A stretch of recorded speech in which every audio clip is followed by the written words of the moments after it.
കാണാറുണ്ട് ഇന്നത്തെ ഫുഡ് വ്ലോഗിൽ നമ്മൾ മയോണൈസ് ഉണ്ടാക്കുന്നത്. 2 ടൈപ്പിൽ നമുക്ക് മയോണൈസ് ഉണ്ടാക്കാം. മുട്ട ഞാൻ 3 എണ്ണം പുഴുങ്ങി വെച്ചിട്ടുണ്ട്. അതുപോലെ 2 മുട്ട ഞാൻ പൊട്ടിച്ച് ഒരു ബൗളിലാക്കി വെച്ചിട്ടുണ്ട്.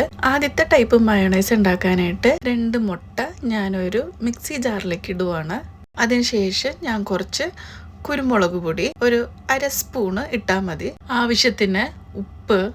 ഞാൻ 1/2 സ്പൂണ് വിനീഗർ എടുക്കുന്നുണ്ട്. വിനീഗർ ഇല്ലെന്നാണെങ്കിൽ നമുക്ക് നാരങ്ങ നീര് എടുക്കാം. നാരങ്ങ എടുക്കുകയാണെങ്കിൽ ഒരു നാരങ്ങയുടെ ഹാഫ് എടുത്താൽ മതിയാവും. പിന്നെ ഞാൻ ഒലിവ് ഓയിലാണ് ഇതിൻ്റെ അകത്ത് ആഡ് ചെയ്യണത്. ആവശ്യത്തിന് നമുക്ക് വെളുത്തുള്ളി ആഡ് ചെയ്യാം. ഞാൻ ഇതിൻ്റെ അകത്ത് ആഡ് ചെയ്തിട്ടില്ല.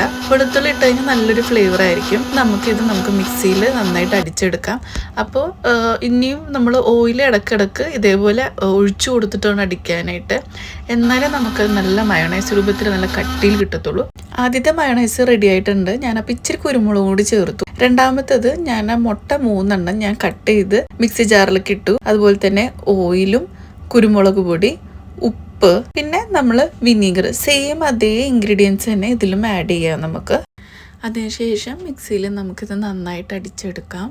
ഓയിൽ പോരാൻ തോന്നുമ്പോൾ നമുക്കൊന്നും കൂടി ഒലിവ് ഓയിൽ ഇട്ട് കൊടുക്കാം. ഒലിവ് ഓയിൽ തന്നെ വേണം എന്നില്ല, കുക്കിംഗ് ഓയിലായാലും മതി. അപ്പോൾ വളരെ സിമ്പിളാണ് മയോണൈസ് ഉണ്ടാക്കാനായിട്ട്. പുറത്തൊന്നും മേടിക്കാതെ തന്നെ നമുക്ക് വീട്ടിൽ തന്നെ നമ്മൾ സിമ്പിളായിട്ട് ഉണ്ടാക്കാം. എല്ലാവരും ട്രൈ ചെയ്യണം.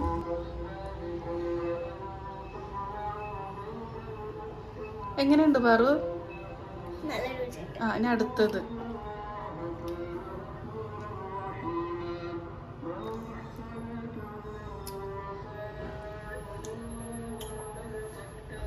കൊള്ളാമോ?